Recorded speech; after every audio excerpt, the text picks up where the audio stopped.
હવે વાત કરીશું બજાર અને બજેટની અને જે બજેટ આપણે અપ્રોચ થતાં આપણે જોઈ રહ્યા છે તો ડીઆર ચોકસી ફિન્સર્વના દેવેન ચોકસી આપણી સાથે જોડાઈ ગયા છે. દેવેનભાઈ, ઘણું સ્વાગત છે આપનું. અને જે રીતના આપણે હવે બજેટનું મોમેન્ટમ વધતું દેખાઈ રહ્યું છે, કઈ રીતના તમે ફર્સ્ટ ઓફ ઓલ ઓવરઓલ માર્કેટને અત્યારના રીડ કરી રહ્યા છો? Yeah, good afternoon, Priti.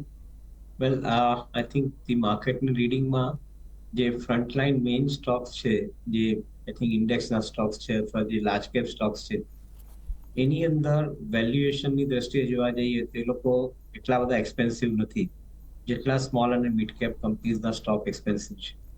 So I think બહુ ક્લિયર તફાવત મળે છે કે સ્મોલ અને મિડ કેપ કંપનીના સ્ટોક્સ એટલા એક્સપેન્સિવ છે કારણ કે લાર્જલી અહીંયા આગળ સ્પેક્યુલેટિવ એક્ટિવિટી વધારે છે મિડ કેપ અને સ્મોલ કેપ કંપનીમાં.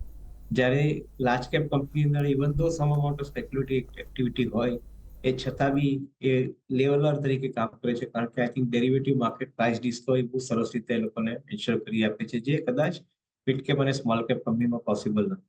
સો ટુ એ ગ્રેટર એક્સટેન્ટ તમે શાંતિથી માર્કેટને એનાલાઇઝ કરો તો જે કંપનીની ગ્રોથ અથવા મોટો ગ્રોથ લાવવાની ક્ષમતા છે એ કંપનીઓના ભાવ કદાચ આજની તારીખમાં હજુ એટ્રેક્ટિવ પ્રપોઝિશન પર અવેલેબલ છે.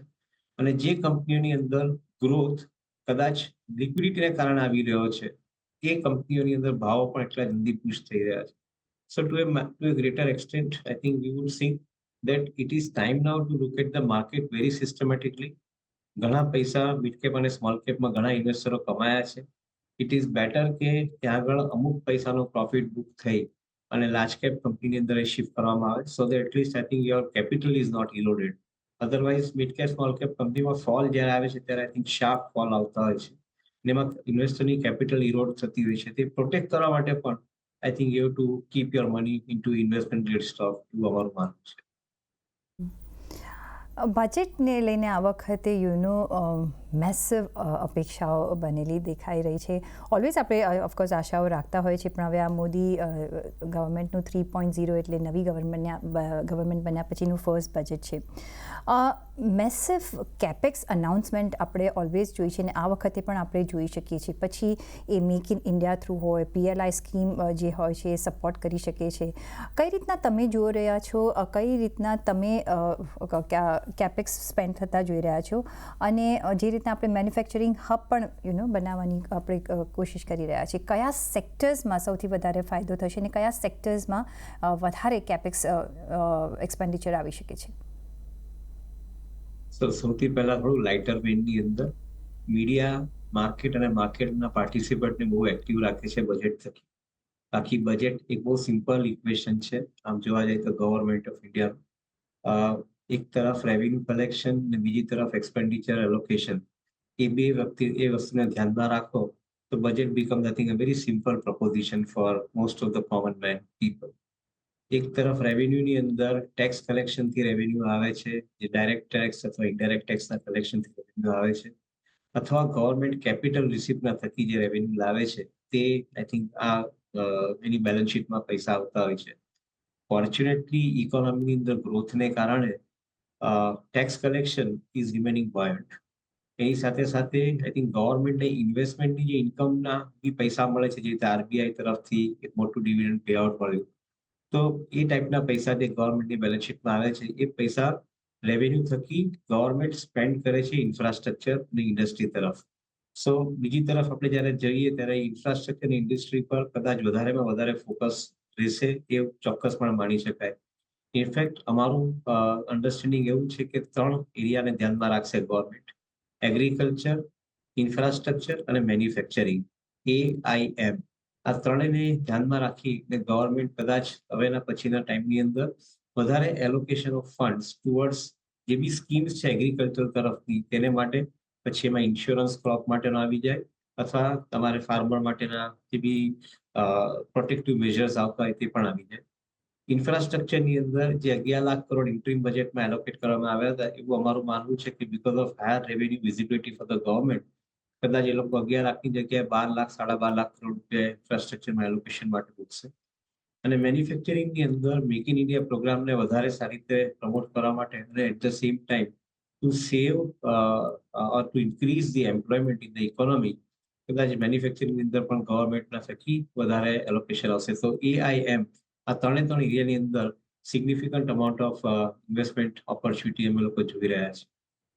તો એગ્રીકલ્ચર, ઇન્ફ્રાસ્ટ્રક્ચર અને મેન્યુફેક્ચરિંગ પર સરકારનો એમ વધારે રહેશે. પણ જે રીતના આપણે જોઈ રહ્યા છીએ, સપોઝ ઇન્ફ્રાસ્ટ્રક્ચરની જ વાત કરીએ ને, જે અપકમિંગ જે એરિયા છે which everybody is talking about and everybody is very bullish about is the power sector. અહીંયા આપણે જે જોઈ રહ્યા છીએ કે હાઇડ્રોજન એનર્જી હોય કે સોલાર એનર્જી હોય, અહીંયા ઘણું બધું એલોકેશન ધારી રહ્યા છે કે આવશે. કઈ રીતના તમે પાવર એઝ અ સેક્ટર જોઈ રહ્યા છો? એક રિન્યુએબલ એનર્જી તરફનું આપણે એક નવા પાથ પર હવે ચાલવાની કોશિશ કરી રહ્યા છે, which is the need of the hour too. અહીંયા તમે કઈ રીતના રિફોર્મ્સ જોવા માંગશો કે આવી શકે છે? Yes, absolutely. I think power generation અને પાવર ડિસ્ટ્રીબ્યુશન, પછી એ રિન્યુએબલ સોર્સમાંથી જનરેટ થતો હોય કે કન્વેન્શનલ સોર્સમાંથી જનરેટ થતો હોય, કે રશિયા જેવી ઇકોનોમી સાથે ટાઈપ કર્યા પછી ન્યુક્લિયર સોર્સમાંથી પાવર જનરેટ થતો હોય, એ દરેક સોર્સમાંથી જે પાવર જનરેટ થાય છે એ મેજોરિટી ઓફ ઇકોનોમીનો જે ગ્રોથ પ્રોગ્રામ છે એને માટે વધારે જઈ રહ્યો છે. સો અમારું માનવું એવું છે કે રિન્યુએબલ અને hydrogen segment which is included as a part of renewable, એની અંદર કદાચ આઈ થિંક તમારે મેક્સિમમ અમાઉન્ટ ઓફ ગવર્મેન્ટનો પ્રેફરન્સ હશે allocation point of view. At the same time જે ન્યુક્લિયર પાવર પ્લાન્ટ માટે જે ગવર્મેન્ટે રશિયા જોડે અમુક કરાર કર્યા છે, એ બી કદાચ આ બજેટમાં રિફ્લેક્ટ થવાનું સ્ટાર્ટ થશે કે ગવર્મેન્ટ તરફથી ન્યુક્લિયર પાવર પ્લાન્ટને માટે એક એડિશનલ ફંડ એલોકેશન થવાનું સ્ટાર્ટ થાય. હવે એ ટાઈપના મોટા પ્રોગ્રામ જો અનફોલ્ડ થવાના સ્ટાર્ટ થાય તો લાઇક્સ ઓફ NTPC છે, કે લાઇક્સ ઓફ અડાની પાવર છે, ટાટા પાવર છે, એવી જનરેશન કંપનીઓ માટે ટાઈમ ડેફિનેટલી મોટો રહેવો જોઈએ, સારો રહેવો જોઈએ, એવું માનીને ચાલી શકે. પણ અમે લોકો જ્યાં વધારે ફોકસ રાખીએ છીએ એ કંપનીઓ પર કે જ્યાં આગળ એ લોકો આખા આ પ્રોગ્રામને રન કરવા માટે જે ઇનેબલર્સ તરીકે કામમાં લાગે છે. કેપિટલ ગુડ સેગમેન્ટ હોય કે પછી તમારે કોન્ટ્રાક્ટિંગ સેગમેન્ટમાં જે કંપનીઓ તમારે પ્રોજેક્ટ એક્ઝિક્યુટ કરી આપતી હોય, અથવા એન્જિનિયરિંગ R&D કંપનીઓ કે જે લોકો સોફ્ટવેરના માધ્યમથી આ કંપનીઓને સિસ્ટમેટિકલી પાવર લાસ્ટ માઇલ સુધી ડિસ્ટ્રીબ્યુટ કરવા માટે મદદ કરતી હોય, એવા ઘણા આઈ થિંક અમે લોકોએ સબ્જેક્ટ્સને શાંતિથી જોયા. એના બેસિસ પરથી લાગે છે કે ઓપોર્ચ્યુનિટી વાઇઝ જ્યારે મેઇન OEMને આટલી ઓપોર્ચ્યુનિટી મળતી હોય તો સાથે સાથે એન્સિલરીની ઓપોર્ચ્યુનિટી પણ એટલી જ મોટી મળી રહી છે પાવર ક્ષેત્રની. So we have to be more selective about I think our choices, અને ઇન્વેસ્ટમેન્ટ લોંગ ટર્મ માટેનું પ્લાનિંગ કરીને કરવું પડશે. I think that would be the right way to look at the entire government spending programme in the power and power distribution. જે રીતે સરકાર એક dream લઈને ચાલી રહી છે, એક ગોલ રાખીને ચાલી રહી છે કે ભાઈ આપણે ઇન્ડિયાને હવે ડેવલપ કન્ટ્રી તરફ આપણે કામકાજ કરવાનું છે. Infrastructure of course it plays a big role, પછી એ કોઈ બી વર્ટિકલ્સમાં હોય. પણ જે એક રેલવેઝ છે એને હું એક સેપરેટલી આપણે જો વાતચીત કરીએ, કારણ કે એક કોમન મેનનો એક ટ્રાન્સપોર્ટ અને એનો એક મોડ છે, અને પછી એમાં મોડર્નાઇઝેશન, ડિજિટાઇઝેશન, ન્યૂ પ્લેટફોર્મ્સ, જે રીતે આપણે લાઉન્જીસ જોતા હોઈએ છીએ એરપોર્ટ્સ પર, અને નવા ઓફકોર્સ બોગીઝ અને નવી ટ્રેન્સ. કઈ રીતના તમે અહીંયા રેલવેઝ સેક્ટરને જોઈ રહ્યા છો, અને કઈ રીતના નિવેશ કરશો? તમને લાગે છે કે અત્યારના જે ઓર્ડર્સ મળી રહ્યા છે બધી જ રેલ કંપનીઝને, અહીંયા પણ થોડી વધારે અનાઉન્સમેન્ટ થઈ શકે છે, અને વેલ્યુએશન વાઇઝ તમને આ સેક્ટર કેવું લાગે? તો ઇન્ટરિમ બજેટની અંદર લગભગ 11 લાખ કરોડમાંથી 2.5 લાખ કરોડ રેલવે તરફ એલોકેટ કરવામાં આવ્યા હતા. જે હવેનું જે મેઇન બજેટ છે આ વર્ષ માટે, તેને માટે કદાચ 2.5 લાખની જગ્યાએ અમાઉન્ટ ઇન્ક્રીઝ કરીને 3 કે 3.25 લાખ કરોડની આસપાસ થઈ શકે એવી પોસિબિલિટી આપણે રૂલ આઉટ નથી કરતા. Government, you are rightly said કે ગવર્મેન્ટ અત્યારની તારીખમાં ફોકસ ઇન્ટિગ્રેટેડ ટ્રાન્સપોર્ટેશન માટેનું થઈ રહ્યું છે. એની અંદર railway is going to B the catalyst, કારણ કે ફેક્ટરીના શેડમાંથી રેલવે લાઇન ચાલુ થાય ને અલ્ટિમેટલી પોર્ટ સુધી જાય તો ટોટલી આઈ થિંક આખું જે તમારું ઇન્ફ્રાસ્ટ્રક્ચર જે છે એ રેલવેની સાથે લિંક હોય. હમણાં ઇન્ટરેસ્ટિંગલી મારુતિએ અમુક આંકડા રજૂ કર્યા, I think they were very interesting. લગભગ જ્યારે એ લોકોએ 2005 કે 2007ની આસપાસ રેલવેઝનો ઉપયોગ કરતા હતા ગાડીઓને પોતાની ફેક્ટરીમાંથી મોકલીને બજાર સુધી, એટલે ડિસ્ટ્રીબ્યુટર સુધી મોકલવા માટે, તે વખતે ફક્ત રેલવેનું કન્ટ્રીબ્યુશન, એટલે રેલવે થકી 5% ગાડી એ લોકો મોકલતા હતા બહાર. આજની તારીખની અંદર રેલવે થકી એ લોકો લગભગ 25% ગાડી બહાર જે ટ્રાન્સપોર્ટ કરે છે એ રેલવેના વેગનમાં ટ્રાન્સપોર્ટ થાય છે, ડિસ્ટ્રીબ્યુટરને મળે છે તે. એનો મતલબ એ થાય છે કે અલ્ટિમેટલી આઈ થિંક 35% થી 40% જેવું આઈ થિંક જો એ લોકોને કારનું ડિસ્ટ્રીબ્યુશન યુઝિંગ રેલવેઝ કરવું હોય તો એની સાથે સાથે જે બીજા બધા કંપનીઓ બી જે જોડાયેલી છે એ લોકોને પણ આઈ થિંક રેલવેના ટ્રેકને વધારે સરીથી વાપરવા પડશે. Because of that your infrastructure is taken care of, roads are taken care of, timelines to delivery is taken care of, everything is. So in my viewpoint, I think connectivity of road, connectivity of railways, connectivity of ports, અને connectivity of airports, આ ચારે ચાર I think integrated subject તરીકે જોવા જોઈએ. અને મારું એવું માનવું છે કે જે સાગરમાલા પ્રોજેક્ટ થકી જે પોર્ટની અંદર ઇનલેન્ડ ટ્રાન્સપોર્ટેશન કરવાના છે એમાં પોર્ટ પરથી જ ડાયરેક્ટ રેલવે લાઇન આવી જાય અને સીધી તમને કનેક્ટ કરી દે તમારા માર્કેટ સુધી. એ રીતની આખી ગવર્મેન્ટની જ આખી એક ઇન્ટિગ્રેટેડ ટ્રાન્સપોર્ટેશન સિસ્ટમનું આખું જે વર્કઆઉટ થઈ રહ્યું છે, it is sounding absolutely very અપબીટ and exciting.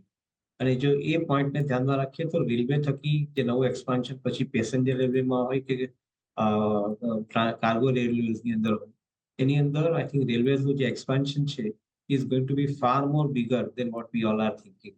પેસેન્જરની અંદર કદાચ આપણે વિઝિબિલિટી મળે છે કારણ કે આપણે એને વાપરીએ છીએ, પરંતુ કાર્ગોમાં જે ફ્રેટ કોરિડોર થકી જે ગુડ્સ એન્ડ સર્વિસ ટ્રાન્સફર થાય છે that is also going to be big. So all in all put together જે એન્જિનિયરિંગ કંપનીઓ છે, જે એન્જિનિયરિંગ R&D કંપનીઓ છે આઈટી સેગમેન્ટની અંદર, કે જેવી કન્સ્ટ્રક્શન મટીરિયલ સેગમેન્ટ સાથે કનેક્ટેડ છે તેવી કંપનીઓ છે, અથવા પ્યોર મેટલ કંપનીઓ છે કે જે લોકો મેટલ સપ્લાય કરે છે બોગી બનાવવા માટે અથવા રેલવેના કોઈ બી નવા ટ્રેક્સ બનાવવા માટે કે ઇન્ફ્રાસ્ટ્રક્ચર બનાવવા માટે. આઈ થિંક મારા હિસાબે ઓવરઓલ ગ્રોથ જે આવશે એ એન્સિલરી કંપનીમાં બહુ મોટો આવશે. કદાચ આવનારા 10 વર્ષ સુધી પાછળ વળીને નહીં જોવું પડે એટલો મોટો ગ્રોથ આપણે લોકો એન્સિલરી કંપનીઝની અંદર જોઈ શકશું આવનારા સમયની અંદર. ઓનલી ધ્યાન રાખવાનું છે જ્યારે આટલી સ્ટ્રોંગ સ્ટોરી જનરેટ થતી હોય, ધ્યાન ખાલી એટલું જ રાખવાનું છે, વેલ્યુએશન બહુ પહેલા મેચ્યોર થઈ જશે તો વેઇટિંગ પીરિયડ ઇન્વેસ્ટર માટે ઘણો લાંબો આવશે. એ વસ્તુ પર ખાલી ઇન્વેસ્ટરે ધ્યાન રાખવાનું છે. બાકી અધરવાઇઝ પ્રોસ્પેક્ટ્સ અને પોસિબિલિટીઝ એમાં કોઈ ચર્ચા કરવા જેવો વિષય અત્યારની તારીખમાં નથી, કારણ કે બહુ જ ક્લિયરલી દેખાઈ રહ્યા છે કે they are going to be, I think, much bigger than what we are seeing currently. Devbhai, બીજો જે એક એરિયા છે એ છે ડિફેન્સ સેક્ટર. અહીંયા ઘણું બધું એલોકેશન આવ્યું છે, ઘણું બધું કામ થયું છે. મેક ઇન ઇન્ડિયાની જે અસર છે એ આ સેક્ટરમાં દેખાઈ રહી છે. આપણે ઇમ્પોર્ટરમાંથી એક્સપોર્ટર તરફ આગળ વધી રહ્યા છે. વધારે કેટલું તમે અહીંયા હવે બદલાવ જોઈ શકો છો, કેટલું એલોકેશન જોઈ શકો છો? So, defense છે is one of the fourth largest item of import in the country આજની તારીખમાં પણ. કારણ કે જે રીતે આટલા વર્ષોથી ડિફેન્સની અંદર જે ઇન્વેસ્ટમેન્ટ થવું જોઈતું હતું એ નથી થયું, એ હવેના સમયની અંદર થઈ રહ્યું છે. પણ છતાં બી આજની તારીખમાં પણ defence remains I think one of the significantly large import component in India's economy. હવે જ્યારે ગવર્મેન્ટે મેક ઇન ઇન્ડિયા પ્રોગ્રામ થકી જે સેક્ટર ઓપન કર્યા છે એની અંદર of course defence is one of the major sector along with the mining and the railways and among others. તો મારું એવું માનવું છે કે defence will end up attracting significantly large amount of investment. Corporate sector તરફથી જે મેજર કોર્પોરેટ હાઉસીસ છે they have already shifted their focus on defense. અને મેક ઇન ઇન્ડિયા પ્રોગ્રામની અંદર I think defence products are getting manufactured, અને not only getting manufactured but also being exported, અને આવનારા સમયની અંદર કદાચ વધારે એક્સપોર્ટ થઈને આવશે. So we remain absolutely clear about the government's priority because of the reduction in the import as a requirement, and also because of the requirement to export the defense products and make India a sustainable economy. So a point of view, we are very clear about it. On the other side, we are very clear about the industry કે જે લોકો આ productions લાવી અને defence સેક્ટરને supply કરે છે એ લોકો માટે પણ આઈ થિંક અમે લોકો we remain very very clear about it. However એક જ ઇસ્યુ જે ચેલેન્જ જે દેખાય છે કે આજે માર્કેટની અંદર ડિફેન્સ કંપનીઓ જે લોકો એક્ઝિક્યુશન કરે છે એ લોકોને લગભગ એક્ઝિક્યુશન 15 થી 20% ગ્રોથની સાથેનું સંકળાયેલું છે એ લોકોના બિઝનેસની અંદર. માર્કેટની અંદર સ્ટોક્સના પી 50, 60, 70 ની આસપાસ બોલાઈ રહ્યા છે. મારું એવું માનવું છે કે બહુ જલ્દી માર્કેટ વેલ્યુએશન્સ આપી રહ્યું છે. કદાચ 3 વર્ષમાં જે વેલ્યુએશન હોવા જોઈએ તેની જગ્યાએ આજે વેલ્યુએશન અમુક સ્ટોક્સને મળી રહ્યા છે. So that is the only riskier part in this market for investment point of view. Otherwise, opportunity wise જોવા જાઓ તો companies are looking absolutely brilliant and convincing. મારું એવું માનવું છે કે જે ઇન્વેસ્ટર પાસે ઇન્વેસ્ટમેન્ટ કરીને ઉભા રહેવાની ક્ષમતા છે એ લોકોને માટે કદાચ આવનારો સમય વધારે રિવોર્ડિંગ રહેશે ડિફેન્સ કંપનીઓમાં. એબ્સોલ્યુટલી. રૂરલ કન્ઝમ્પશન અહીંયા આપણે અહીંયાથી એક ગ્રોથ આવવો ઘણો જ જરૂરી છે ને આપણે જો કે અત્યારના આપણે જે બી એફએમસીજીના જે પણ બિઝનેસ રિપોર્ટ્સ આવ્યા છે એમાં જોઈ રહ્યા છે કે પિકઅપ દેખાઈ રહ્યું છે પણ ઇટ્સ જસ્ટ ધ બિગિનિંગ. કઈ રીતના તમે જોઈ રહ્યા છો અહીંયા સરકાર કઈ રીતના એલોકેશન્સ કરી શકે છે? નવી સરકાર પર ચૂંટાઈને આવી છે એક ચર્ચા આપણે એ બી સાંભળી રહ્યા હતા કે કદાચ થોડી કંઈ સબસિડી પાછી આવી શકે છે. તમે એગ્રીકલ્ચરને ઓફકોર્સ કવર કર્યું છે બિગિનિંગ ઓફ ધ શોમાં. રૂરલ ઇકોનોમી માટે શું પગલાં લઈ શકાય છે આ બજેટમાં? આઈ થિંક જે મેજર ઇશ્યુ છે તે રૂરલ ઇકોનોમીમાં એમ્પ્લોયમેન્ટનો છે. એમ્પ્લોયમેન્ટ તમે એગ્રીકલ્ચરના માધ્યમથી આપો તો લગભગ 65% જેટલી ઇકોનોમીનો તમે આખો જે રોડમેપ છે કવર કરી શકો, including all the different businesses and service providers in rural economy are connected with agriculture. So લગભગ 65% જેટલો પ્રભાવ એગ્રીકલ્ચરની સાથે રહ્યો છે. બીજો જે પ્રભાવ છે તે મેક ઇન ઇન્ડિયાના પ્રોગ્રામ જે મેન્યુફેક્ચરિંગ સાથે થઈ રહ્યા છે તેને કારણે છે. કારણ કે જે મેક ઇન ઇન્ડિયાના પ્રોગ્રામ મેન્યુફેક્ચરિંગ સાથે સંકળાયેલા છે તેની અંદર જે રૂરલ માસીસ છે તે લોકોને એમ્પ્લોયમેન્ટ ઇન્ક્લુડિંગ મનરેગા સ્કીમથી મળી રહી છે. So to a greater extent I think even that is a beneficial aspect I think to the rural masses. અને last but not the least જે સૌથી મોટો ટ્રમ્પ કાર્ડ છે એ છે ઇન્ફ્રાસ્ટ્રક્ચર. ઇન્ફ્રાસ્ટ્રક્ચર જે રોડ ઇન્ફ્રાસ્ટ્રક્ચર હોય, રેલવેઝ હોય, પોર્ટ્સ હોય કે એરપોર્ટ્સ હોય, પાવર જનરેશન હોય કે પાવર ડિસ્ટ્રીબ્યુશન હોય કે water distribution, electricity distribution, gas distribution હોય, દરેક એરિયાની અંદર જે રીતે આઈ થિંક ગવર્મેન્ટની પાસે આ સબ્જેક્ટને અનફોલ્ડ કરવાની જગ્યા ઊભી થઈ છે, મારું એક એવું માનવું છે કે એમ્પ્લોયમેન્ટ જનરેશન ત્યાંથી જ ઊભી થશે. ₹1 ઇન્ફ્રાસ્ટ્રક્ચરમાં સ્પેન્ડ કરો છો એ 7 વખત હેન્ડ્સ ચેન્જ કરે તો not only reduce GST and income tax collection to government, but also more importantly, it leaves more money in the hands of individuals for spending. તો પછી એને એફએમસીજી કંપની જોડે તમે લિંક કરો કે ઇન્સ્યોરન્સ કંપની જે હેલ્થ માટે છે અથવા ક્રોપ માટે છે એની સાથે લિંક કરો. આઈ થિંક દરેક એરિયામાં ઇન્ક્લુઝિવ ગ્રોથ આવશે. So yes, I think the rural economy માટેના પગલાં AIMની અંદર જ સમાયેલા છે. Last but not the least જે આ વખતે જે સૌથી ચર્ચાનો વિષય રહ્યો છે એ છે LTCG.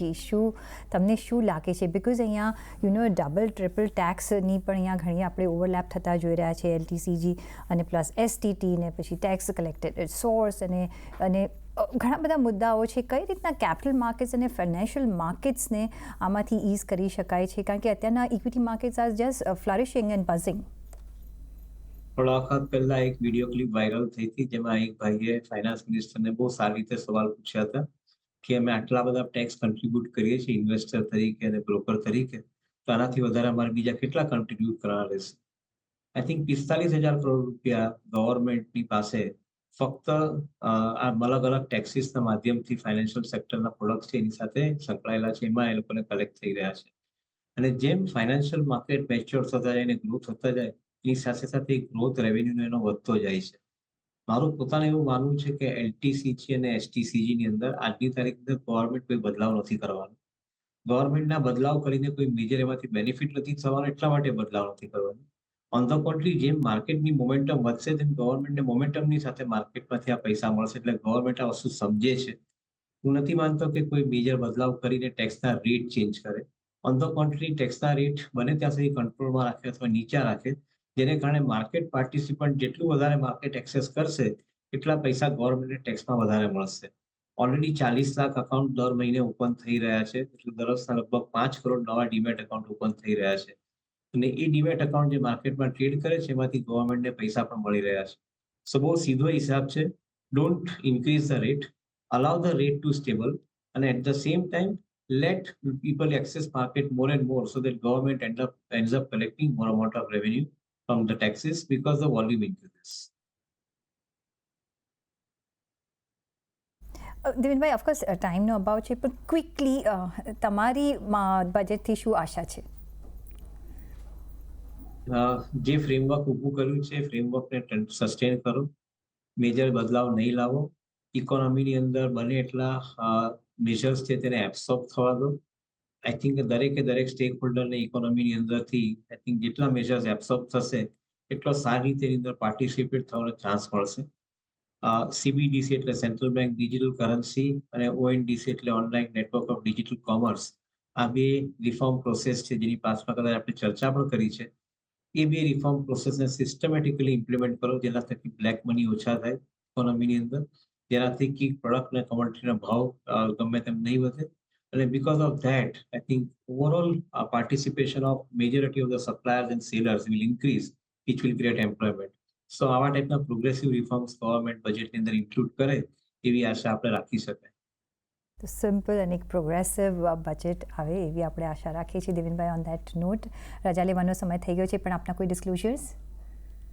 આઈ થિંક કોઈ બી કંપનીની વાતચીત કદાચ નામ સાથે થઈ હોય તે ખાલી ઉલ્લેખ માટે છે, રેકમેન્ડેશન નથી, એ સેફ ડિસ્ક્લોઝર.